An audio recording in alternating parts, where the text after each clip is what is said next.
Halo semuanya, perkenalkan kami dari kelompok 6 mata kuliah Manajemen Kebijakan Kesehatan kelas Putito akan mempresentasikan mengenai manajemen mutu pelayanan kesehatan. Berikut ini adalah anggota kelompok kami. Yang pertama, ada Kak Hafsah Farah. Kemudian ada saya, Ika Fitri Alfiani. Kemudian ada Kak Farista Widya Stuti. Ada Kak Yohanis Satya Putri. Ada Kak Dimas Nurwidi. Dan yang terakhir ada Kak Cita Zahra Primalia. Berikut ini adalah outlines dari materi yang akan kami presentasikan hari ini. Yang pertama, ada chapter 7 dari buku Lunges. Kemudian ada review pada implementasi manajemen mutu di Puskesmas. Dan yang terakhir adalah review sederhana artikel yang membahas implementasi maupun evaluasi manajemen mutu pelayanan kesehatan. Sebelum kita masuk ke materi, berikut ini ada beberapa cuplikan video yang akan kami tayangkan. We got an issue in America. Too many good docs are getting out of business. Too many OBGYNs aren't able to practice their love with women all across this country. When Michael Moore decided to make a movie on the healthcare industry, top-level executives were on the defensive. What were they hiding? That's not on, right? No. Okay. The intent is to maximize profits. If you denied more people health care, you got a bonus. When you don't spend money on somebody, it's a savings to the company.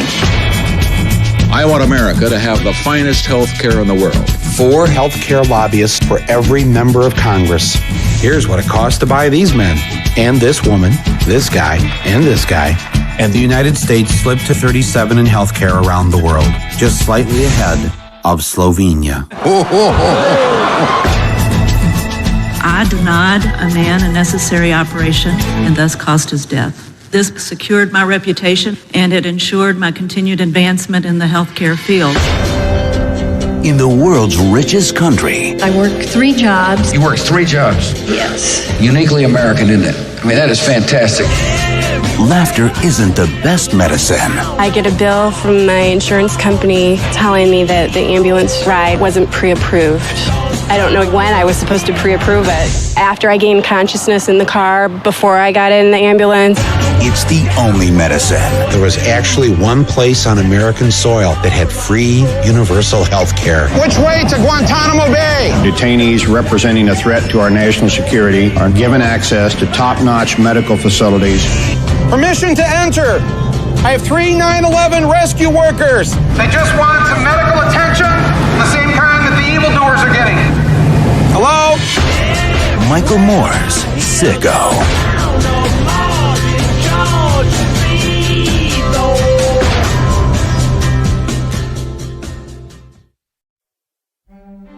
It is our mission here to rigorously and ruthlessly train the humanity out of you and make you into something better. We're gonna make doctors out of you. Well, I just believe there's more to being a doctor than memorizing facts about the ventricular arteries. I don't care what you think. I care about my biology test. We're not even going to see a patient until the 3rd year. If you want to become a doctor, we have to learn to treat the patient as well as the disease. That's why we have to dive into people. You have a brilliant mind, and like many brilliant people, you don't necessarily think the rules apply to you. It was so much more convenient thinking of you as an idiot. That little ice that just chipped off? If you want to be a clown, go join the circus. For your own sake, I think you should just lay low for a while. The hospital will cover all of your bills. Any other questions? Patients are opening up to me, Corinne. They're sharing their dreams, their fantasies.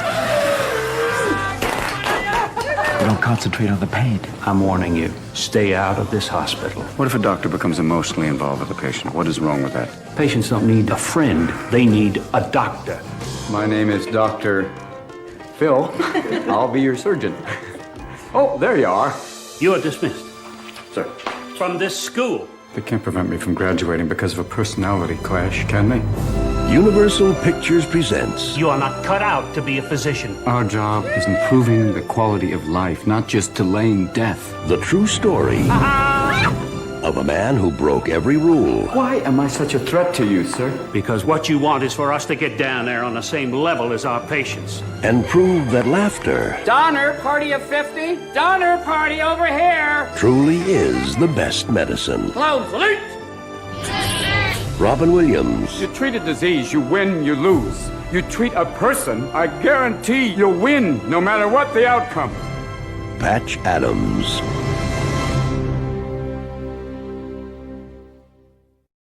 Pertama-tama, mari kita masuk ke bagian yang pertama, yaitu adalah chapter 7 buku Longes, Managing Quality Totally.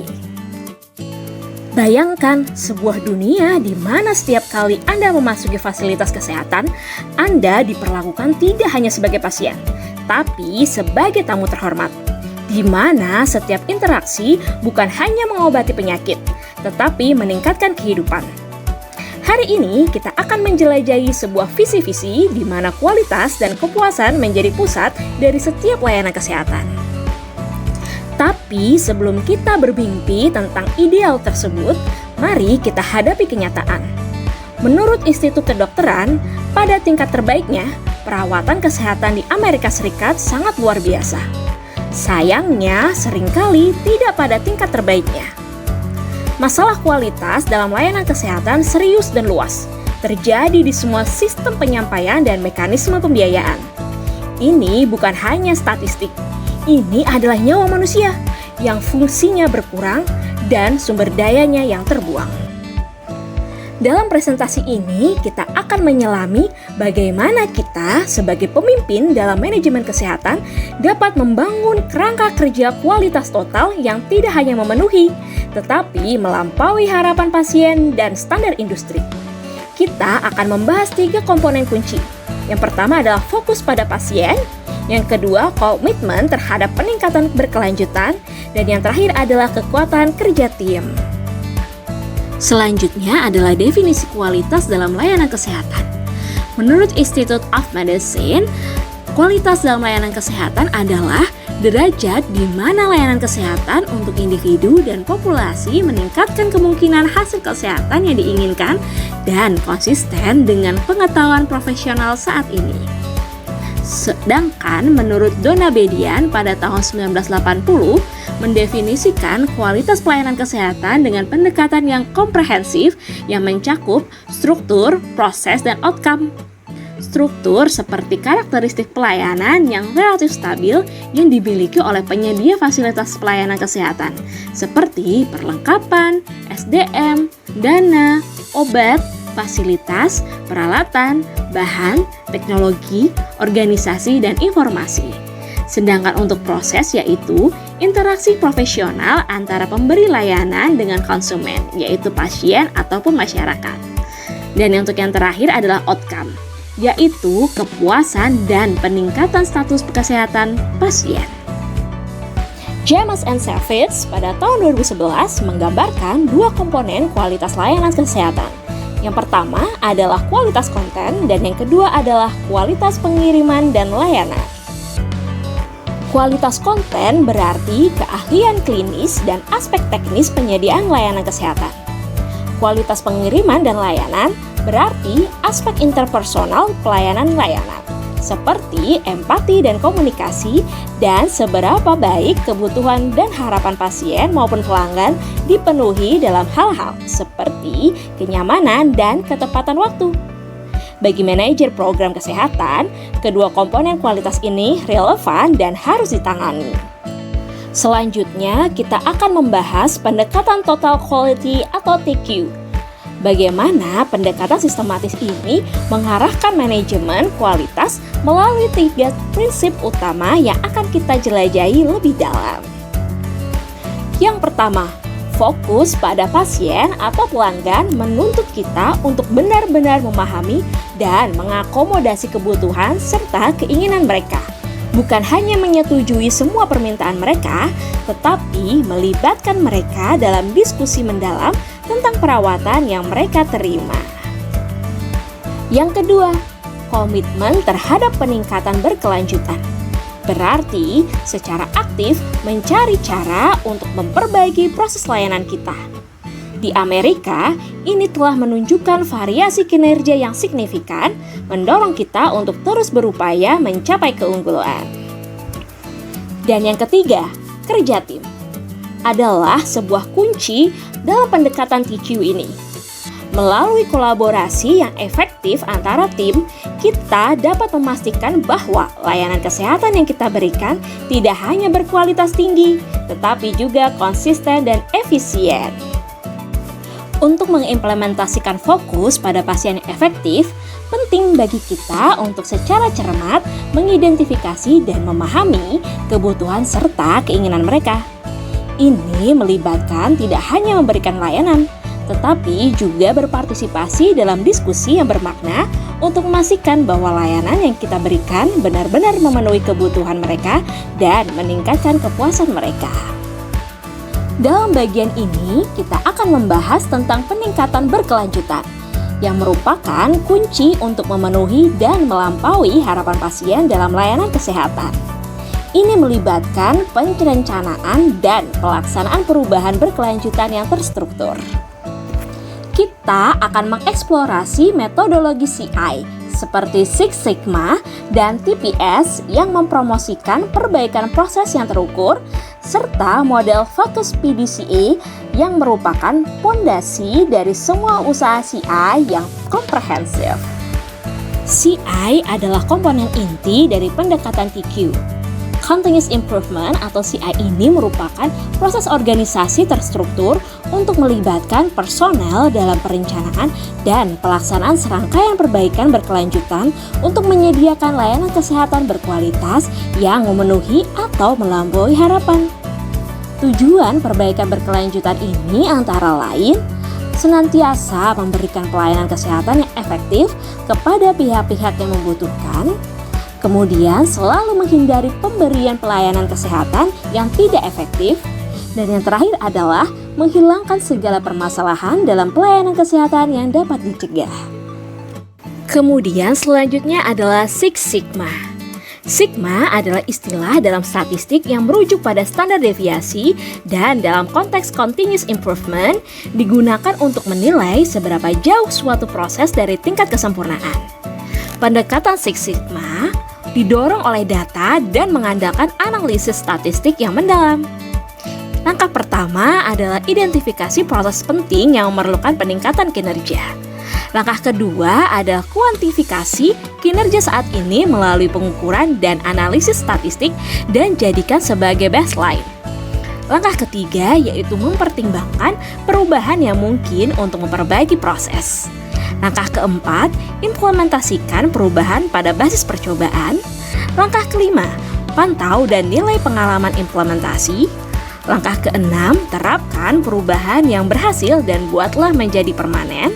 Langkah ketujuh, pantau proses baru secara berkelanjutan untuk memastikan stabilitas. Dan yang terakhir langkah ke-8 adalah identifikasi proses lain yang perlu diperbaiki dan ulangi siklusnya. Selanjutnya adalah Toyota Production System.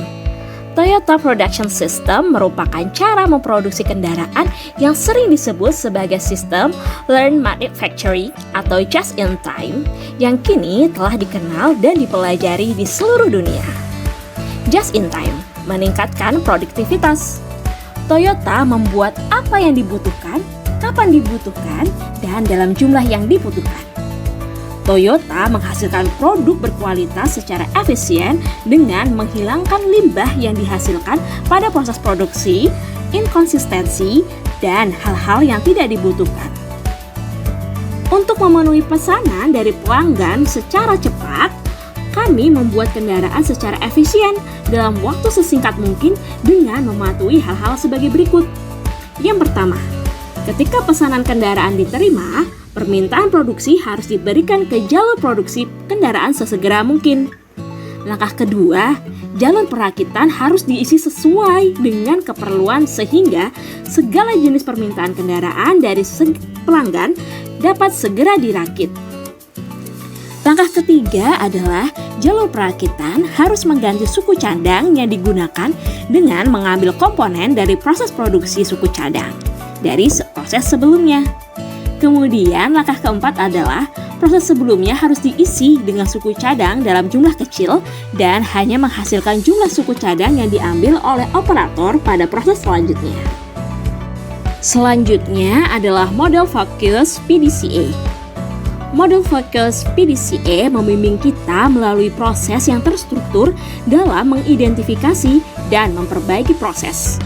Dari perencanaan hingga tindakan, setiap langkah penting untuk memastikan bahwa perubahan kita mengarah pada peningkatan yang nyata dan berkelanjutan. Penggunaan diagram fishbone ini dalam menentukan kemungkinan penyebab suatu masalah dalam suatu proses dan dalam memutuskan apa yang dapat dilakukan untuk memperbaiki proses tersebut didasarkan pada pengorganisasian, pemeriksaan, atau studi terhadap proses tersebut. Kemudian, Pareto chart merupakan grafik batang yang dapat menunjukkan kepentingan relatif dari elemen-elemen dalam suatu proses yang berkontribusi terhadap suatu masalah. Kemudian, Run chart merupakan representasi grafik data dari waktu ke waktu yang bisa sangat berguna dalam memantau kemajuan intervensi CI dan memastikan bahwa intervensi launches tersebut benar-benar membawa perbaikan. Dalam bagian ini, kita akan mengeksplorasi bagaimana struktur tim yang efektif dirancang dan bagaimana tim beroperasi untuk mencapai perbaikan kualitas. Ini termasuk pembentukan tim, penentuan sumber daya, dan penjelasan peran. Untuk memastikan tim sukses dalam meningkatkan kualitas, mereka harus diberdayakan dengan pelatihan yang diperlukan dan sumber daya untuk membawa perubahan. Ini juga termasuk memastikan lingkungan di mana peserta merasa nyaman untuk berpartisipasi secara aktif dalam upaya TQ. Tim perbaikan seringkali bertindak sebagai kelompok pemecahan masalah, menggunakan model proses pemecahan masalah dasar sebagai teknik inti dalam pekerjaan mereka. Langkah-langkah ini mencakup identifikasi masalah, memahami penyebabnya, mengevaluasi solusi alternatif, dan mengimplementasikan solusi yang dipilih. Faktor kritis lainnya adalah bagaimana tim berkomunikasi, baik di dalam tim maupun dengan pihak eksternal. Manajer harus memastikan bahwa komunikasi berlangsung efektif dengan mengatasi hambatan komunikasi dan memfasilitasi kesepakatan yang jelas di antara anggota tim. Dengan demikian, kita dapat mengetahui bagaimana tim yang terstruktur dengan baik dan dioperasikan secara efektif dapat meningkatkan kualitas dalam layanan kesehatan dan menunjukkan bagaimana manajer memainkan peran penting dalam menciptakan kondisi untuk efektivitas tim tersebut.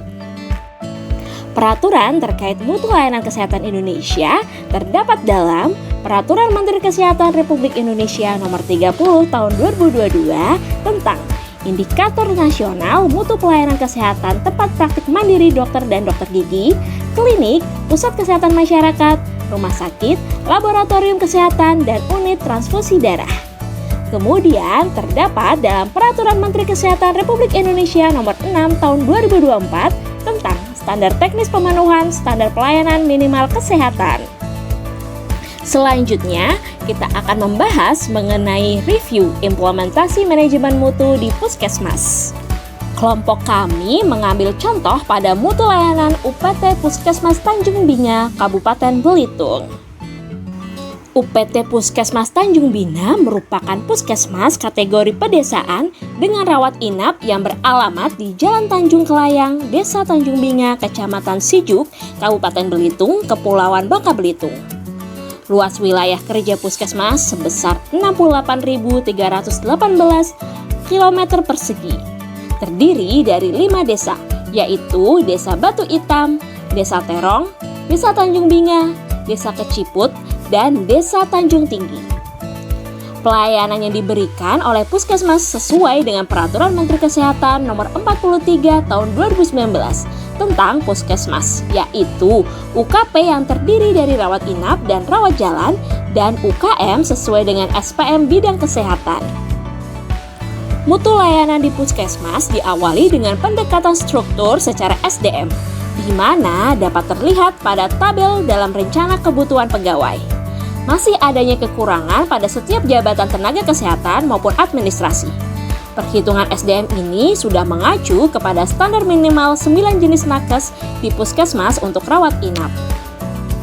Dalam pendekatan proses, di mana adanya interaksi antara petugas puskesmas dengan masyarakat, maka Kementerian Kesehatan mengatur dalam capaian SPM bidang kesehatan kabupaten kota seperti pelayanan kesehatan ibu hamil, pelayanan kesehatan ibu bersalin, pelayanan kesehatan bayi baru lahir, pelayanan kesehatan balita, pelayanan kesehatan pada usia pendidikan dasar, pelayanan kesehatan usia produktif, pelayanan kesehatan usia lanjut, pelayanan kesehatan penderita hipertensi, pelayanan kesehatan penderita diabetes mellitus, pelayanan kesehatan orang dengan gangguan jiwa berat, pelayanan kesehatan orang terduga tuberkulosis, dan pelayanan kesehatan orang dengan risiko terinfeksi virus yang melemahkan daya tahan tubuh manusia dengan capaian target 100%.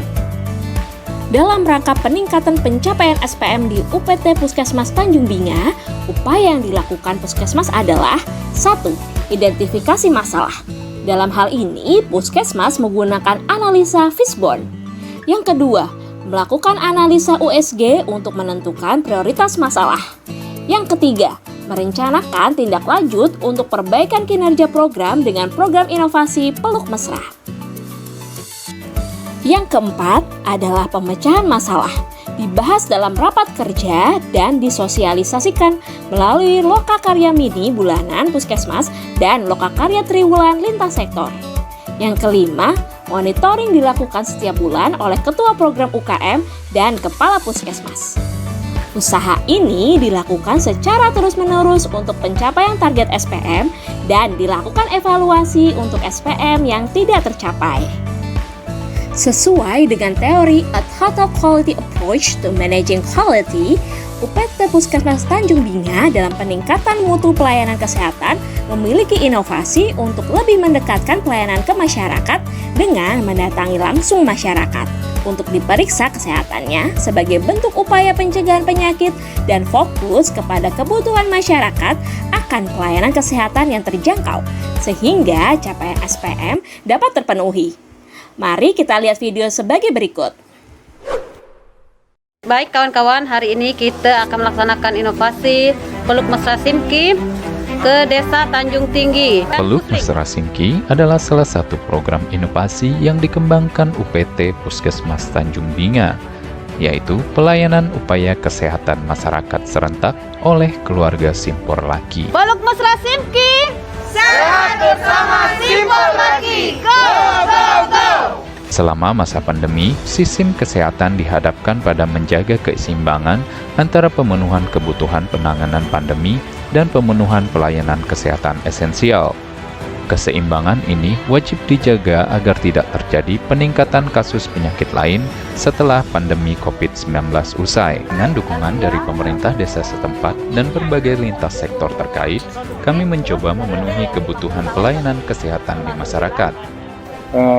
Pelayanan kesehatan bagi masyarakat itu sangat penting sekali. Jadi kalau ini adanya inovasi dari khususnya Puskesmas Tanjung Binga, merasakan ini kami sangat menyambut baik dengan adanya program-program seperti ini. Karena tadi disampaikan juga memang sekarang ini banyak adanya ketakutan daripada masyarakat untuk memeriksakan diri. Kegiatan yang bersinergi dalam kegiatan Peluk Mesra Simki antara lain pemeriksaan kesehatan lansia. Pada pemeriksaan lansia dilakukan pengkajian paripurna pasien geriatri atau P3G. Selanjutnya, pemeriksaan penyakit tidak menular pada usia produktif. Pemeriksaan ini bertujuan untuk melakukan deteksi dini, monitoring dan tindak lanjut dini faktor risiko penyakit tidak menular. Kegiatan ini juga memeriksa dahak atau sputum pasien yang bergejala TBC paru. Pot ini kini waktu malam, ikam nak tidur, ikam dekatkan ke tempat tidur, galak. Misal ikam ada keluhan batuk, langsung ikam tampung sini kini, ya. Puskesmas keliling merupakan kegiatan konsultasi dan pengobatan yang berpusat di rumah ketua RT. Konsultasi dilakukan oleh dokter puskesmas dan pemberian serta penjelasan informasi oleh apoteker puskesmas. Siang siko, malam siko nak tidur ya.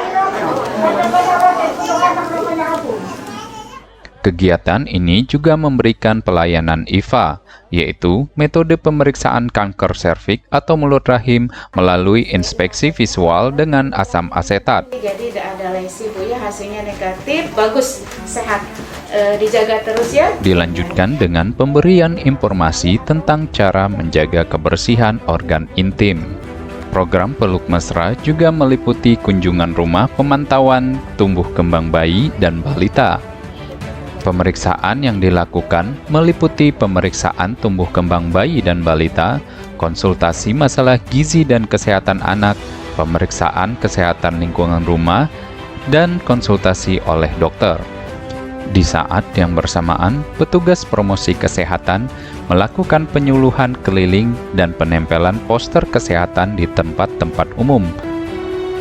Petugas kesehatan akan mendatangi rumah warga yang tidak bisa hadir untuk melakukan inspeksi kesehatan lingkungan serta rumah ber-PHBS.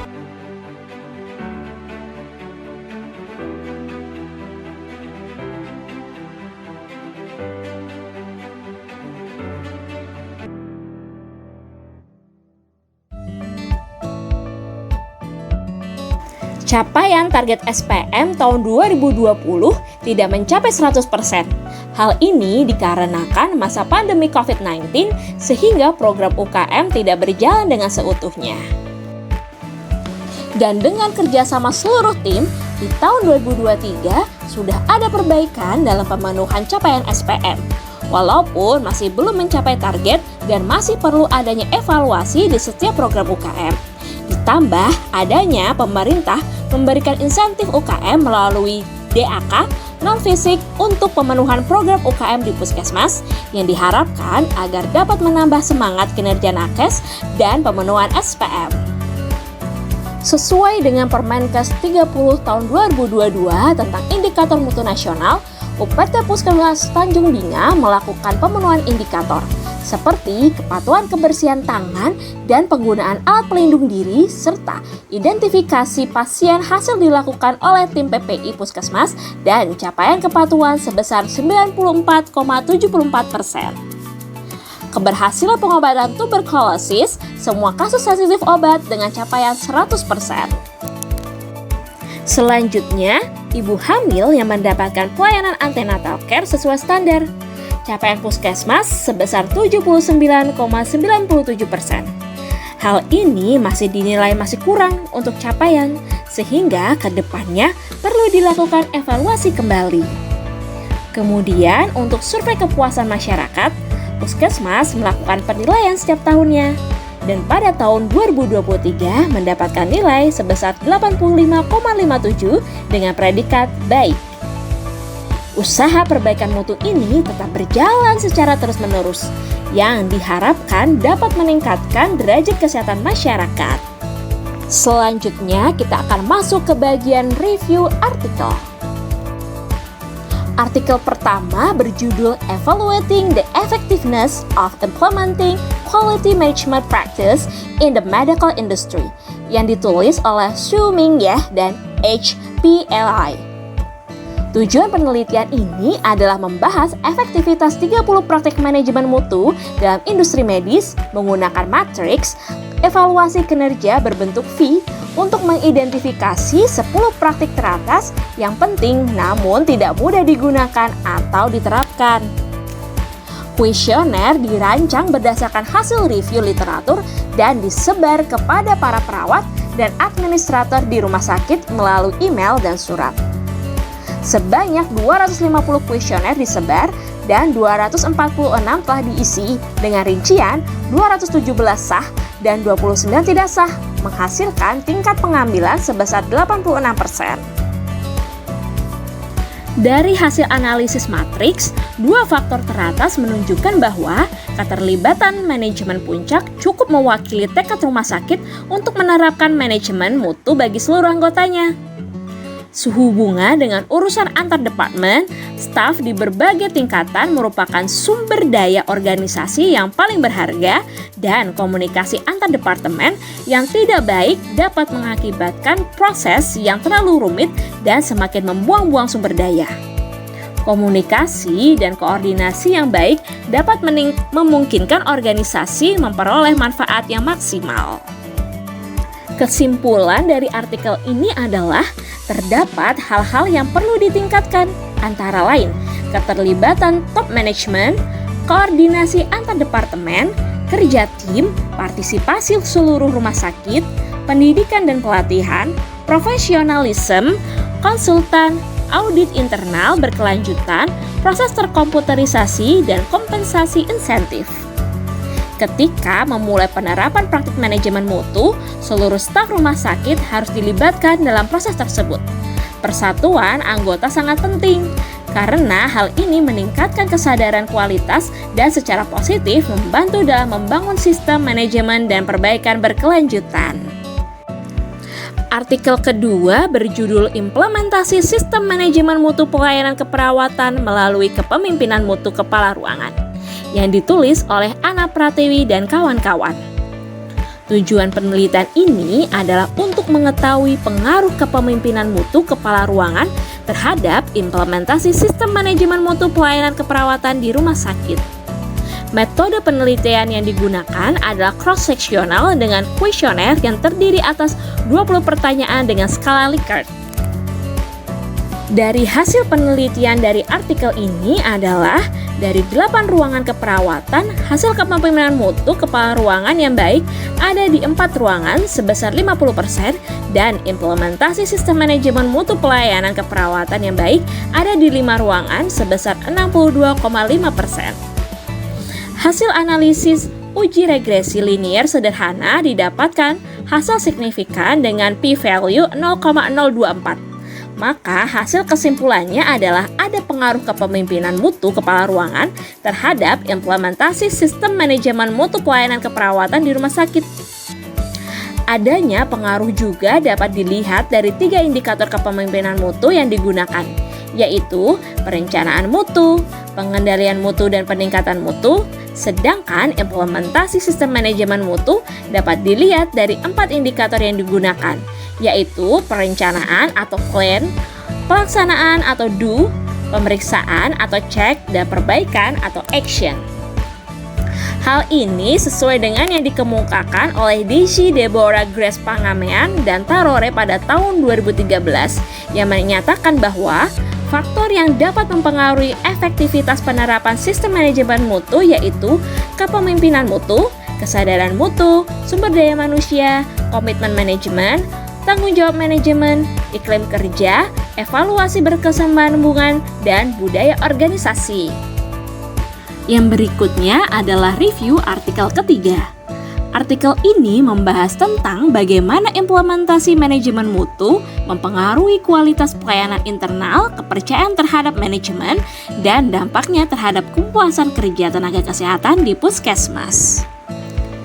Pembahasan dari jurnal ini juga memuat tentang tujuan utama dari manajemen mutu, di mana tujuan utamanya adalah untuk meningkatkan kualitas puskesmas secara keseluruhan, termasuk kualitas proses dan layanan, dan implementasinya yaitu berupa penerapan akreditasi.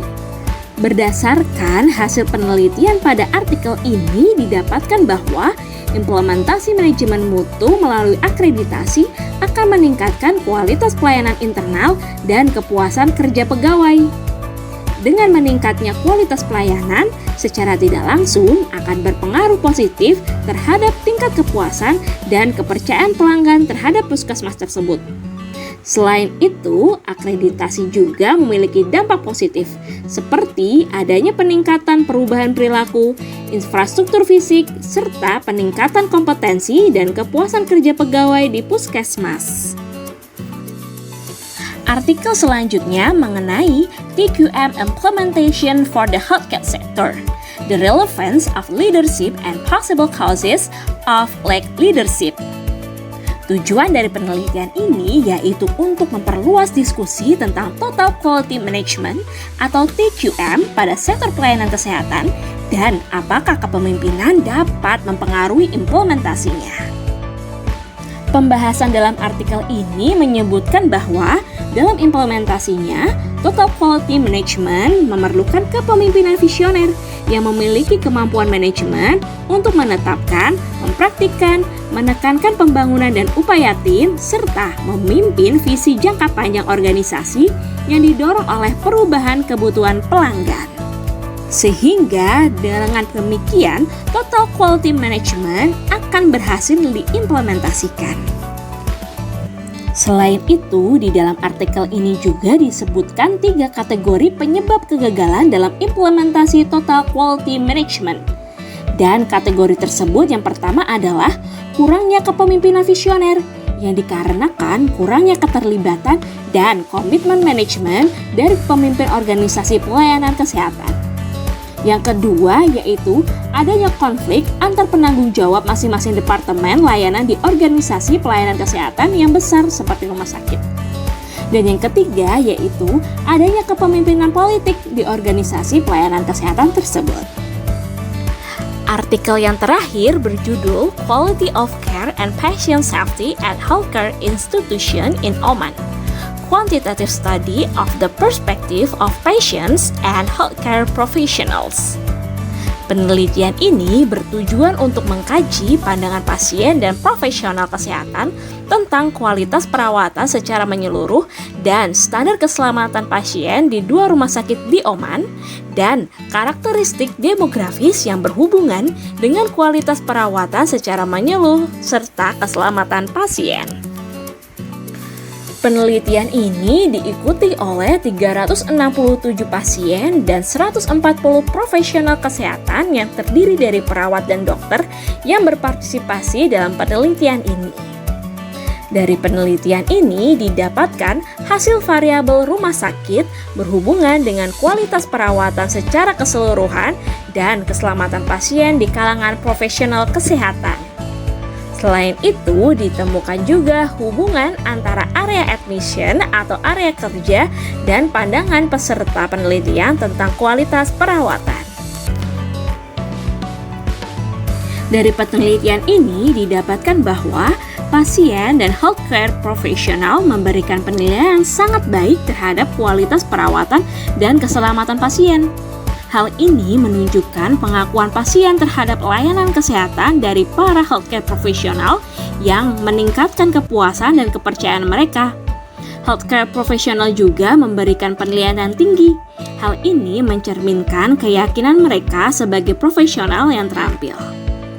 Meskipun demikian, healthcare profesional memberi penilaiannya sedikit lebih tinggi daripada pasien. Hal ini sesuai dengan temuan lain yang menunjukkan bahwa healthcare profesional optimis tentang layanan mereka. Hal ini mungkin disebabkan oleh kurangnya keluhan dari pasien karena karakteristik budaya atau karena healthcare profesional percaya bahwa mereka memberikan perawatan berkualitas yang tinggi. Kemudian, analisis menunjukkan hubungan antara keselamatan pasien dan kualitas perawatan dengan karakteristik demografis, seperti rumah sakit, usia, dan jenis kelamin. Healthcare profesional rumah sakit B memberikan penilaian yang lebih tinggi. Hal ini mungkin karena beban kerja yang lebih ringan dibandingkan dengan rumah sakit A yang khusus untuk kasus medis kronis. Kemudian penelitian ini memberikan wawasan penting tentang pandangan pasien dan healthcare profesional terhadap kualitas perawatan dan keselamatan pasien yang dapat berguna untuk proyek-proyek kesehatan di masa depan. Berikut ini adalah referensi yang kami gunakan. Sekian presentasi dari kami. Terima kasih atas perhatian yang teman-teman berikan. Semoga kita dapat mengambil hikmah dan manfaat dari materi ini ya. Sekali lagi kami ucapkan terima kasih.